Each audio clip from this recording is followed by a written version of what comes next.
Hello everyone and welcome back to my channel. I am Sunidhi Arya and I teach economics on this channel. फिलहाल मैंने statistics को शुरू किया हुआ है। जितना भी स्टैटिस्टिक्स कॉम्पिटिटिव एग्जाम्स के लिए इम्पोर्टेंट होता है वो मैं पढ़ा रही हूँ। मैंने सेंट्रल टेंडेंसी को कवर करा दिया है और डिस्पर्जन को मैंने लास्ट वीडियो में शुरू किया था। मैंने उसमें बताया था कि डिस्पर्जन होता क्या है और ऐसे क्या क्या मेजर्स हैं जिनकी वजह से जिनके यूज करके हम डिस्पर्जन को मेजर कर सकते हैं। मैंने बताया था कि रेंज होता है, क्वार्टाइल होता है, स्टैंडर्ड डेविएशन होता है और मीन डेविएशन होता है। इस वीडियो में हम दो डिस्पर्जन के मेजर्स को कवर करने वाले हैं, रेंज और क्वार्टाइल डेविएशन। और मैंने लास्ट वीडियो में आपको एब्सोल्यूट और रिलेटिव डिस्पर्जन का भी कॉन्सेप्ट बताया था। इसीलिए इस वीडियो में मैं रेंज का एब्सोल्यूट और रिलेटिव, इसी तरीके से क्वार्टाइल का एब्सोल्यूट और रिलेटिव बताने वाली हूँ। The range is the difference between two extreme. सबसे पहले हमें समझना है कि रेंज क्या होती है। रेंज जो होती है वो दो एक्सट्रीम्स के बीच में डिफरेंस होती है। एक्सट्रीम्स का क्या मतलब होता है? सबसे छोटा और सबसे बड़ा। या तो जो सबसे बड़ा हो वो एक्सट्रीम होगा या फिर जो सबसे छोटा हो वो एक्सट्रीम होगा। तो इन दोनों के बीच का जो डिफरेंस होता है वो क्या होता है? रेंज होती है। ठीक है, रेंज को कैलकुलेट करना सिंपल तो होता है लेकिन ये बहुत ज्यादा क्रूड मेजर होता है। डिस्पर्जन का बहुत ज्यादा क्रूड मेजर किसी लिए होता है क्योंकि बीच की सारी ऑब्जर्वेशंस को नेग्लेक्ट कर देता है और रेंज को देखने के बाद हम डेटा के बारे में कोई भी करेक्ट ऑब्जर्वेशंस को ड्राइव नहीं कर सकते हैं। इसीलिए रेंज को हम प्रेफर नहीं करते हैं यूज करना। कोफिशिएंट ऑफ रेंज, कोफिशिएंट अगर रेंज का हमें निकालना है तो कैसे निकालते हैं? a minus B upon a plus B. ठीक है, इस तरीके से हम कोफिशिएंट को निकालते हैं। ये एक फॉर्मूला है जो आपको याद रखना है। अब हम देखते हैं कि क्वार्टाइल्स क्या होता है। देखिए, रेंज जो होता है ना, रेंज एग्जाम में जनरली पूछा नहीं जाता है और अगर पूछा जाता है तो वो बहुत सिंपल पूछा जाता है। रेंज और कोफिशिएंट ऑफ रेंज, उसको आप किसी भी आराम से कर सकते हैं।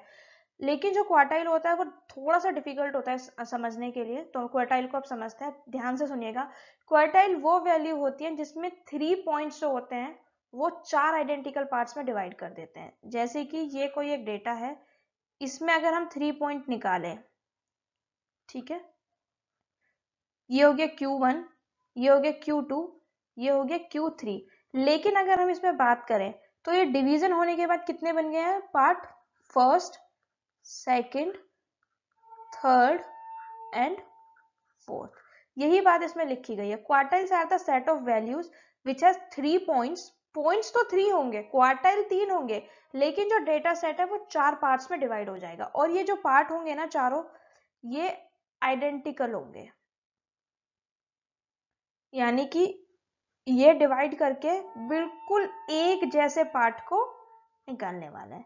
क्वार्टाइल जो होता है वो पूरे डेटा सेट को 4 इक्वल पार्ट में डिवाइड कर देता है। और अगर 3 क्वार्टाइल्स हैं, ठीक है, Q2 क्या होता है इसमें? Q2 होता है मीडियन। अब ये समझने वाली बात है, मीडियन जो मैंने आपको वीडियो में बताया था।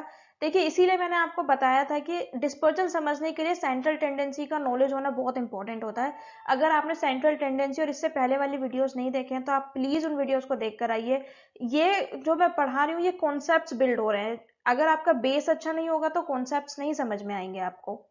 ठीक है, मीडियन जो मैंने आपको बताया था वो बताया था एक ऐसी वैल्यू जो इक्वल पार्ट में डिवाइड कर देती हो। मीडियन 2 इक्वल पार्ट में डिवाइड कर देता था। अगर हम यहाँ पे Q2 देखें, देखिए यहाँ पे मीडियन हो गया। अगर मैं इसको इस तरीके से लिख दूं, यहाँ पे मीडियन आ गया। एक सेकंड के लिए आप भूल जाइए कि ये जो यहाँ पे Q1, Q2 और Q3 लिखा हुआ है, Q1 और Q3 नहीं लिखा हुआ है। आप एक सेकंड के लिए भूल जाइए। तो Q2 और मीडियन दोनों इक्वल पार्ट में डिवाइड कर रहा है ना, 2 पार्ट में, इसीलिए जो होता है Q2 जो होता है वो मीडियन होता है। ये पोजीशन को इंडिकेट करता है, इसीलिए पोजिशनल एवरेज होता है। जैसे मैंने आपको बताया कि मीडियन भी पोजिशनल एवरेज होता है। और जिस तरीके से हम मीडियन को निकालते हैं उसी तरीके से हम क्वार्टाइल को भी निकालते हैं, यानी कि सबसे पहले हम असेंडिंग ऑर्डर में रखेंगे, उसके बाद में फॉर्मूलेज होते हैं, फॉर्मूलेज को पुट करेंगे और वैल्यूज को निकालेंगे। देखिए, फॉर्मूलेज क्या होते हैं। अगर हमें Q1 निकालना है तो उसका फॉर्मूला ये है n+1/4। अगर हमें Q2 निकालना है तो n+1/2 और हमें अगर Q3 निकालना है तो 3n+1/4। ठीक है, अगर हम इसकी परसेंटेज में बात करें तो ये होता है 25%, 50%, 75% और जो रिमेनिंग एक पार्ट बन के आता है वो पूरा मिलके होता है 100%। इस तरीके से भी हम इसको समझ सकते हैं कि अगर हम क्वार्टाइल निकाल रहे हैं तो पहले क्वार्टाइल में 25% डेटा, सेकंड क्वार्टाइल में 50%, थर्ड में 75 और उसके बाद में बचा हुआ डेटा आता है। अब हम ये देखते हैं कि क्वार्टाइल को निकालते कैसे हैं। ये हमें डेटा गिवन है और इसमें हमें क्वार्टाइल को निकालना है। लकीली ये जो डेटा हमें गिवन है ये हमें असेंडिंग ऑर्डर में ही गिवन है, तो हमें असेंडिंग ऑर्डर में लिखने की जरूरत नहीं है। देखिए जैसे कि मैंने आपको फॉर्मूले में बताया था, तो सबसे पहले हम लोअर क्वार्टाइल को निकालेंगे Q1। Q1 का फॉर्मूला मैंने आपको क्या बताया था? Q1 का फॉर्मूला मैंने आपको बताया था n+1 डिवाइड बाई 4।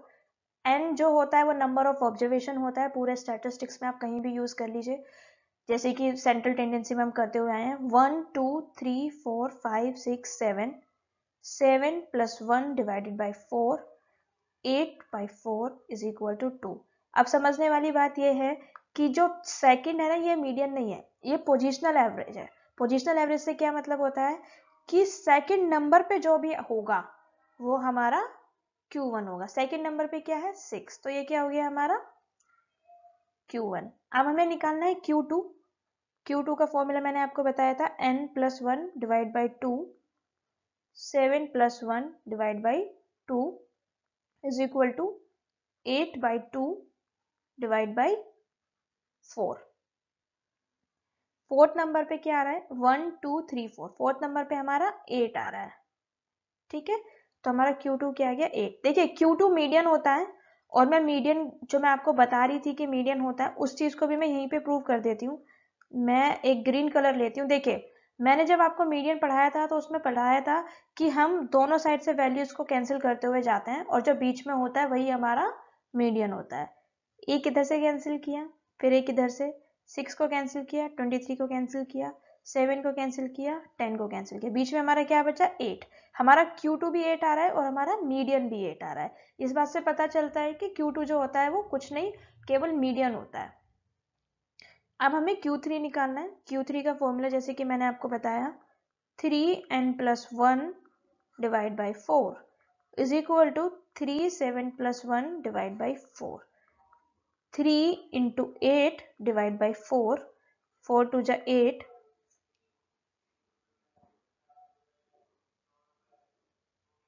3 2 जा 6, 6 आइटम जो भी होगा, 6 आइटम क्या है 1 2 3 4 5 6, 23।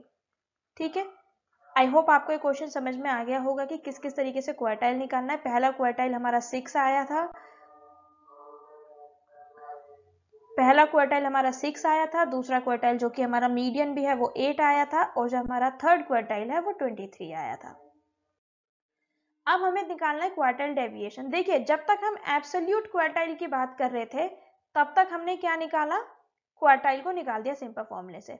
लेकिन अगर हम क्वार्टाइल डेविएशन की बात करें, क्वार्टाइल डेविएशन को सेमी इंटर क्वार्टाइल रेंज भी कहते हैं। ठीक है, और उसका फॉर्मूला क्या होता है, क्वार्टाइल डेविएशन का फॉर्मूला होता है Q3 minus Q1 divide by 2। जैसे कि लास्ट स्लाइड में मैंने आपको Q3 और Q1 निकालना बताया था। Q1 का फॉर्मूला n+1/4 था, Q3 का फॉर्मूला 3 ब्रैकेट में n+1 डिवाइड बाई 4 था। उस फॉर्मूले से हम Q1 + Q3 को निकालेंगे और उसमें Q3 माइनस Q1 को सब्ट्रैक्ट करने के बाद अगर हम उसको 2 से डिवाइड कर देंगे तो वो हमारा क्वार्टाइल डेविएशन आ जाएगा। क्वार्टाइल डेविएशन जो है वो रेंज से बेटर मेजर है। रेंज से बेटर मेजर इसीलिए है क्योंकि रेंज जैसे केवल 2 ऑब्जर्वेशंस को यूज कर रही थी, क्वार्टाइल डेविएशन 50% ऑफ डेटा को यूज करता है। लेकिन इसकी प्रॉब्लम यह है कि ये भी बाकी के 50% डेटा को अवॉइड कर देता है, इग्नोर कर देता है, तो हम इसको भी रिलायबल मेजर नहीं मान सकते। क्वार्टाइल डेविएशन का हमारा फॉर्मूला जो हम बताते हैं, जैसे कि कोफिशिएंट ऑफ रेंज का बताया था, इसी तरीके से अगर हमें कोफिशिएंट ऑफ क्वार्टाइल डेविएशन निकालना हो तो उसका भी फॉर्मूला होता है। जैसे कि रेंज का होता है, जो हमने रेंज में ऊपर माइनस किया था उसी से जो हमने ऊपर माइनस में लिखा था डिनोमिनेटर में वही प्लस में लिख देते थे। ऐसे ही कोफिशिएंट ऑफ क्वार्टाइल डेविएशन में भी करना है। Q3 माइनस Q1, इसके डिनोमिनेटर में Q3 + Q1 लिख देंगे तो ये क्या हो जाएगा, रिलेटिव मेजर बन जाएगा। That's it for today's videos guys. I hope आपको ये वीडियो बहुत अच्छा लगा होगा और बहुत ज़्यादा इन्फॉर्मेटिव लगा होगा। अगर आपको मेरा वीडियो अच्छा लगा है तो please like my video, share it with your friends and subscribe to the channel.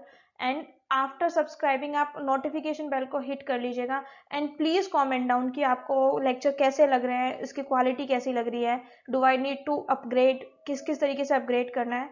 What ever you feel, you can tell to me in the comment section. Till then, thank you so much.